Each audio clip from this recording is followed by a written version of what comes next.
What's up, everybody? Josh Armijo here. I hope everybody's doing good and well and stuff. I'm not here to do a review or a collection video or anything like that. I'm here to do something a little bit different. Normally, this is not the channel. This is not the kind of spot that I would do personal videos. But I feel with the events that took place this past weekend, I feel that this is something that I need to do here, so bear with me. Tragedy struck the death metal world with the passing of two very distinctive people who represent this style of music. Most notably, William Tolley, the longtime drummer of New York-based death metal band Internal Bleeding, and Martin Funderud, the vocalist of international brutal death metal band Kraanium. I have some brief stories to talk about here. So let me start off with Internal Bleeding. Of course, if you know Internal Bleeding, they're based out of New York. They are a very, very legendary, pioneering death metal band. Demos like Invocation of Evil, Perpetual Degradation, to albums like Voracious Contempt, Driven to Conquer, and of course their album from 2014, Imperium. I've had the privilege of getting to see this band twice in two different fest settings. For those of you who have known me who have been subscribed to me for the longest time, know I always bring up the Gore Growlers Ball. I got to see Internal Bleeding at the 2011 Gore Growlers Ball. I don't remember if it was the Saturday or Sunday of that fest, but I got to see them live for the first time. Just so much passion, so much aggression, so much fun to watch live. It was just great to see this band play and do their thing and play all these really awesome songs. It was soon after this fest, I believe, that I got to be properly acquainted with some of the people involved in Internal Bleeding, most notably the guitar players Brian Hobby and Chris Pervalis, both long-standing founding members of the band, both really great guys.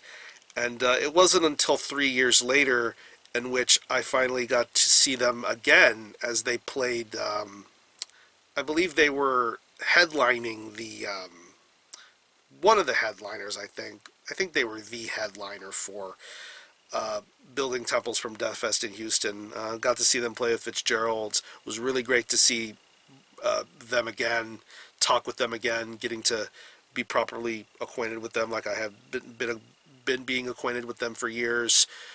Just a really fun band to see. I didn't know William personally as well as I would have known the other members that I was acquainted with, but I knew this guy was such an amazing drummer. He was so amazing at what he did.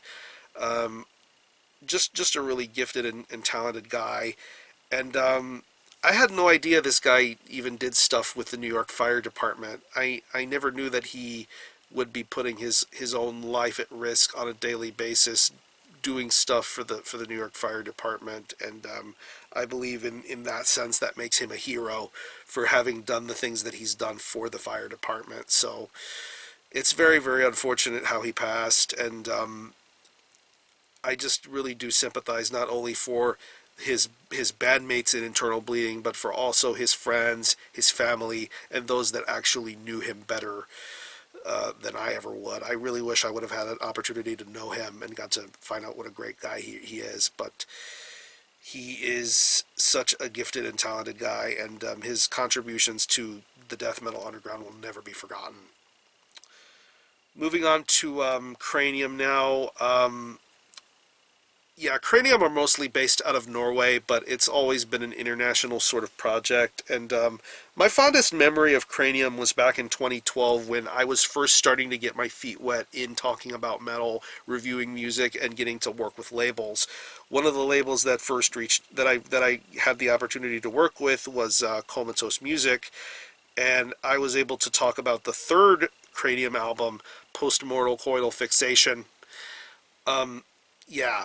That album has a lot of sentimental value to me, not only for the fact that it was one of the first Comatose albums I ever gave coverage to, but for the fact that I felt that it was an incredibly catchy record. Crazy snare tones, very devastating riffs, ultra-guttural vocals, over-the-top lyrics. That's the kind of band Kraanium has been throughout the years. This band has been a very, very very well-known band, very well-established band. Albums like 10 Acts of Sickening Perversity, The Art of Female Sodomy, the aforementioned Postmortal Coital Fixation, and the last time we had heard a Kraanium record was Chronicles of Perversion. Yeah, Martin was a very intriguing sort of vocalist. He had a very distinctive sort of vocal style, sound, and approach. He's been involved in the metal game for a very long time. He is one of those hardened, seasoned veterans. I've had a few interesting conversations with him throughout the years, most notably in regards to talking about his band here on YouTube, and he always seemed very supportive, very kind, very friendly. Just a very generous and kind person, and I really do appreciate the opportunities that I've had to talk with Mr. Funderud, Mr. Martin Funderud. So, yeah, it's a shame that he's gone too, and I do sympathize for his twin brother Matt, who plays guitar for Kraanium, his bandmates in the band, and for anyone who knew him and his fans and everything. To the best of my knowledge, I believe both of these bands are going to continue on forward and move forward and play forward. I know Internal Bleeding are supposed to be doing a tour with Vader very soon. I believe they have a drummer on backup to assist them out in the tour. So I hope everything goes well with that. As far as Kraanium goes, I know that they will be continuing on forward. I don't know who could ever replace someone like Martin, but hopefully they find someone who is just as formidable a force as Martin Funderud was. So, to those of you who are fans of Internal Bleeding and Kraanium, to those of you who knew both William Tolley and Martin Funderud personally, I'm very sorry for your losses. I sympathize with you guys completely. Stay strong-willed, stay powerful. These guys contributed quite a lot to the death metal underground, I would say. I know William Tolley is pretty much a legend in his own in his own right. I honestly think he coined the term slam, if I'm not mistaken, way back in the day, before the word became its own sort of force.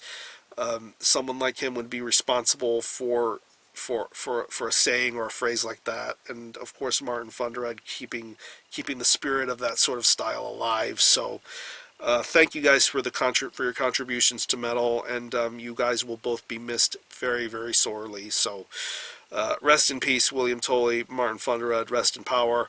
I'm going to conclude this video. Thanks a lot for watching. Thanks for checking out my channel, and until next time, Armijo out.